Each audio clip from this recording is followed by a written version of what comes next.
عزیز طلبہ و طالبات، السلام علیکم ورحمۃ اللہ وبرکاتہ۔ آج ہماری گفتگو کا عنوان شاد عظیم آبادی ہے۔ شاد عظیم آبادی، اس کا اصل نام سید علی محمد اور شاد تخلص۔ آپ 1846 عیسوی کو عظیم آباد پٹنہ میں پیدا ہوئے۔ عظیم آباد پٹنہ۔ آپ کے والد سید عباس مرزا وہ الہ آباد کے رہنے والے تھے، لیکن وہ ترک سکونت اختیار کر کے پھر عظیم آباد پٹنہ میں بسے تھے، جہاں پھر شاد عظیم آبادی کی پیدائش ہوئی۔ شاد نے ابتدائی تعلیم عربی اور فارسی میں حاصل کی اور کچھ عرصہ تک انگریزی بھی سیکھتے رہے۔ ان کی تعلیم و تربیت ادبی ماحول میں ہوئی اور فن شاعری میں انہوں نے بہت ہی مہارت حاصل کی۔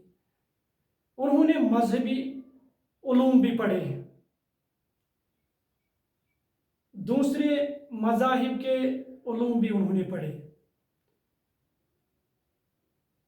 آپ کی ذہنت کا اندازہ اس طریقے سے لگایا جا سکتا ہے کہ آپ نے 32 سال تک آنریری مجسٹریٹ کے عہدے پر فائز رہے۔ آپ 32 سال تک آنریری مجسٹریٹ ہم کہتے ہیں فوجداری حاکم کو۔ آپ 32 سال تک اس عہدے پر رہے اور 14 سال تک آپ میونسپل کمشنر 14 سال تک میونسپل کمشنر کے عہدے پر رہے۔ حکومت نے آپ کی خدمت کے اعتراف میں 1891 عیسوی میں اس کو خان بہادر کے خطاب سے نوازا۔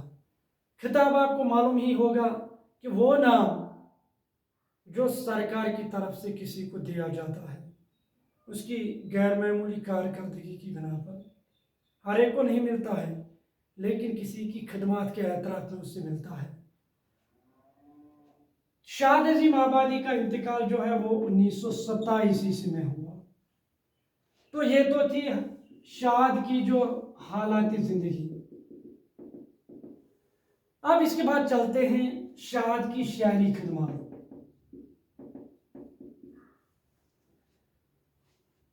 شاد عظیم آبادی نے غزل، مرثیہ، مثنوی وغیرہ جیسی اصناف میں طب آزمائی کی ہے، لیکن آپ کی شہرت کا باعث آپ کی غزلیں ہیں جو تازگی، شیرینی، ترنم، گلاوٹ اور سوز گداز کے حیثیت سے ایک خاص اثر رکھتی ہیں۔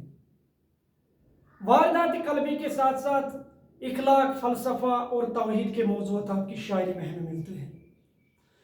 شاد کے دور میں غزل کی کا زور جو تھا وہ بہت کم ہوا تھا، لیکن اسے عنصر نو زندہ کرنے میں شاد نے بہت اہم رول ادا کیا۔ انہوں نے عام فہم انداز میں غزل کو بیان کیا ہے۔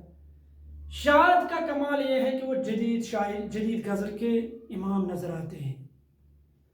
شاد نے غزل کو ایک نیا روپ عطا کیا ہے۔